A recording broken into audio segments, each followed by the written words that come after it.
ज्वाला, पंचामृत को छोड़ पी रही हम माला। बांध गले में टाई नकलची बन बैठे हैं और गले से उतर गई तुलसी की माला।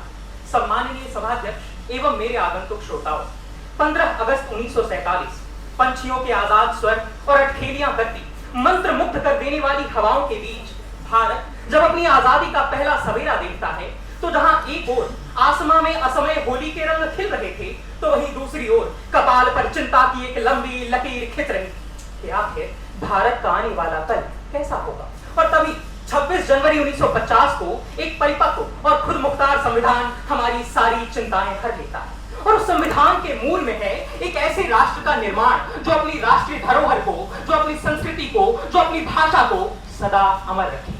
यानी हिंदी को सहेज कर रखने की प्रेरणा हमें खुद हमारा संविधान देती है। लेकिन आज के विषय में जो मूल मुद्दा है वो यह नहीं कि हिंदी राष्ट्रभाषा हो या नहीं, अभी तो मूल मुद्दा यह है कि क्या देश की एकता के लिए हिंदी वर्तमान समय में सही है।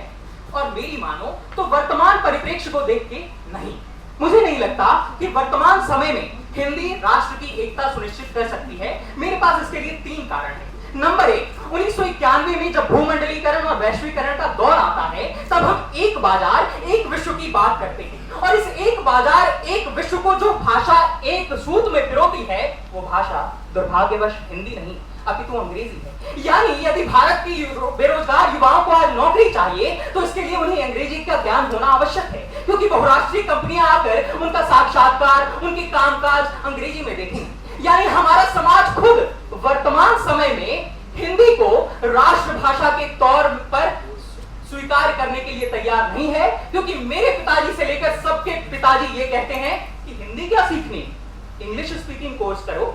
मान्यवर, मेरा दूसरा कारण ये कि दरअसल आज हम समझते हैं कि आर्थिक समृद्धि जो बहुत जरूरी है किसी भी देश की एकता के लिए, क्योंकि जब पेट में 2 जून रोटी होगी तभी तो हम किसी अभियान का हिस्सा बन पाएंगे, तभी तो हम पूरे देश को एक स्तर पर ला पाएंगे। और वो आर्थिक समृद्धि आज हिंदी सुनिश्चित करने में विफल है। मुझे लगता है कि वो आर्थिक समृद्धि शायद अंग्रेजी बेहतर सुनिश्चित कर सकती है, क्योंकि यदि मुझे टूटी फूटी भी 10 लाइन अंग्रेजी बोलनी आती है तो मुझे किसी कॉल सेंटर में 15, 20, 25 हजार की नौकरी मिल सकती है। लेकिन आप सुनेंगे तो दंग रह जाएंगे। स्क्रॉल.इन की 12 सितंबर 2022 की रिपोर्ट के अनुसार भारत के अच्छे हिंदी लेखकों की औसतन सालाना आय मात्र 3 लाख रुपए है, यानी महीने के मात्र 25,000 रुपए।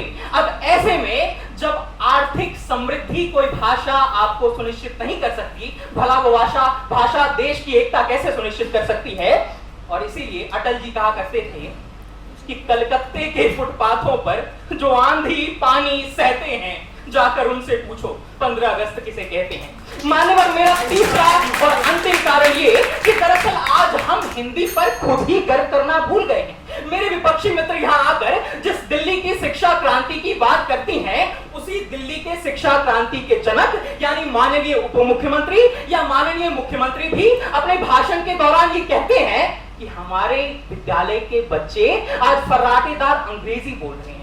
यानी महोदय, आज योग्यता का पैमाना अंग्रेजी हो गया है और जिसको हमें बदलने की आवश्यकता है।